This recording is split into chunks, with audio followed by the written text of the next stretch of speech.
Well, Manchester United do really well pushing out. I'm really disappointed with Haaland here because the lads at the end of the game were talking about Kyle Walker, saying, why didn't he play this ball forward? But you actually see him there with his arm out, looking forward.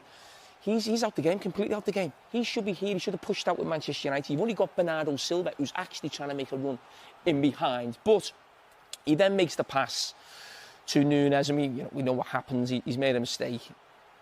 Poor mistake here. Doesn't see Diallo. I mean, listen, we've all made passes like that at times. That is just absolutely criminal. I mean, ridiculous. We see it so often when somebody makes that mistake, they want to rectify it here. He just comes flying in and just takes him out and then gets Manchester United back into the game with the penalty. And that would have been a nightmare for City with the run that they're on to lose it. Or certainly Manchester United take a point so late on. But, as I said, they're finding ways to lose games and you feel like things can't get any worse. So 1-1. They lose a derby. Into stoppage time, Thierry. Yeah, and then you're watching the game and you can see that everything shifted. I don't know, you could sense. I didn't think they were going to score, I'll be honest, Man United, but because of the whole atmosphere and what they've been dealing with. So, okay, you're in a situation now where Man United has the ball, as you can see. Now, Allen has more urgency. You're going to see here, Silva's going to win the ball.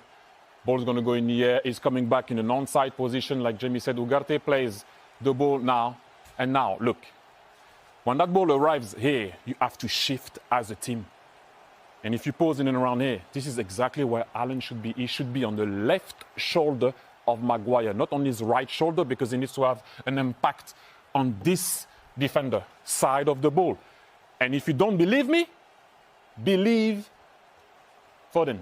Look at what he's going to say. It's 1-1.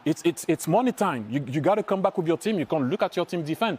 Next thing you know, yes, he could have jumped. Yes, he could have jumped. But normally, you're set the way we just showed before. But we've just seen an instance where we looked at Kyle Walker with Erling Haaland again. But you look at Martinez on the ball now. He's actually got three options. I think you've got Diallo here at wing-back, Xerxes who's come on, and then Diallo on that far side. So we've just seen Manchester City not play a ball forward because there was no runners.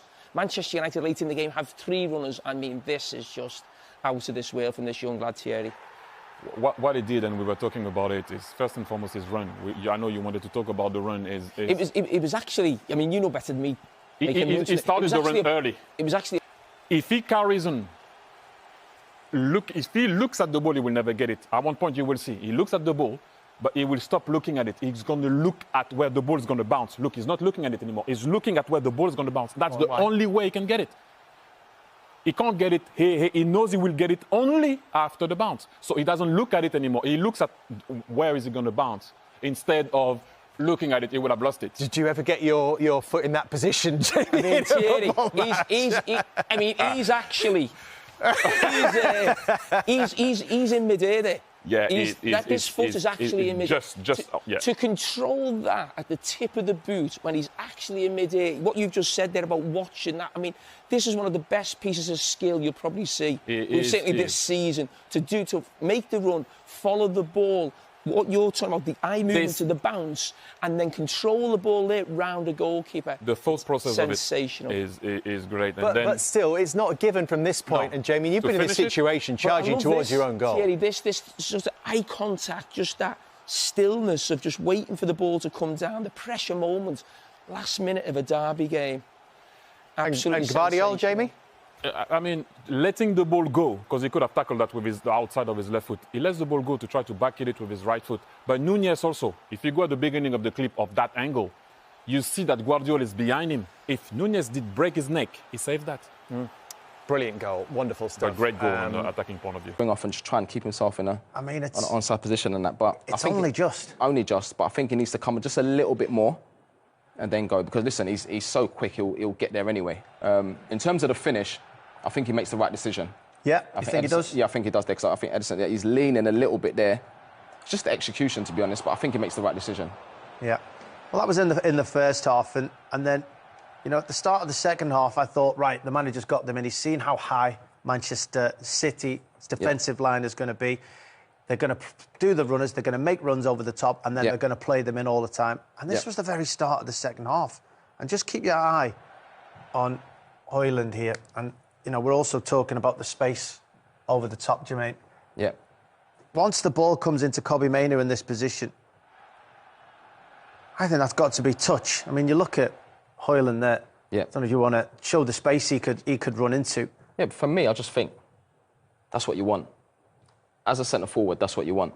All it is one pass, and it's not even a difficult pass, really. I think you just don't even have to look beyond it. All you got to do is just sort of like just direct it into the area, and then then you go and get your chances. But decide to sort of like play short and try and combine instead of playing long. Yeah, and this was, I think this summed it up. They've won a free kick. I'm going to just slow this down, and I want you, before we know, look, he's already off. That's the one. Before I've had chance.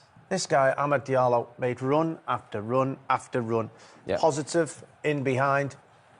Also, to keep an eye on, Mazraoui's making a run there as well. This should be a positive pass, a simple pass. One of these two. I always think as well, also, especially with free kicks, and you talk about like quick restarts, and I think players have to understand and sort of like recognise when, when teams give away free kicks and that, you can see the body shape. I think that's De Bruyne, I think that's Foden, the body shape and that. So that quick restart when you can just go direct, and that's how you catch people off guard. What does it feel like? Because at this stage of the game, I was at the stadium doing commentary yesterday. I was starting to get frustrated at the amount of runs that the strikers are making. And not getting You're on the pitch and you're making run after run like that. Yeah. How easy is it for a striker to then turn around and go, well, I'm not making that runs But anymore? we see it all the time. You see strikers, they throw their arms up and that. But of course, it's important to keep doing it, because eventually you will get in, and which they would do with Ahmed's goal and that. But I mean, it's frustrating. You can see there, it's one ball and he's in. So, I mean, even if you don't want to go to Diallo, that ball out there is still a positive. Yeah. What they actually do was, again... Just play short and give it away. Yeah. A sideways pass, a negative pass. Now you're out of position. I feel like the principles are in place at Manchester United. I think it's about timing, understanding, getting used to certain situations. Again, I'll let you do this at 50, the speed now. I mean, Kobbie Mainoo's got turn there. Yeah. Rasmus Højlund, what do you think he should... For me, I think this is a really good one. Højlund there, he comes short. Well, he's looking to come short. Yeah. So if that happens, I think that's Bruno Fernandes there, he has to run the opposite direction. So you get one that comes short, and the other player has to go to the opposite direction. So you need that opposite movement. Obviously, they both come short and end up losing it and that. But I just felt like, because obviously you look at the back line, or you talk about teams that want to be brave, understand that and that. But we spoke about the spacing behind. I just felt like that opposite movement, that you'd have so much joy in behind. Knowing that, I mean, I'm going to put you in this position now, knowing that is the defensive line, I think you personally would have been stood in that position and saying, as a striker, just play me in. It's not even up to Bruno Fernandes to make the run. As a striker, I want to be played in. But even as the number 9, you can sort of like you can see the whole picture. And I'll be speaking to Bruno Fernandes there. I'll be speaking to him. And sometimes it's eye contact. And I know if I'm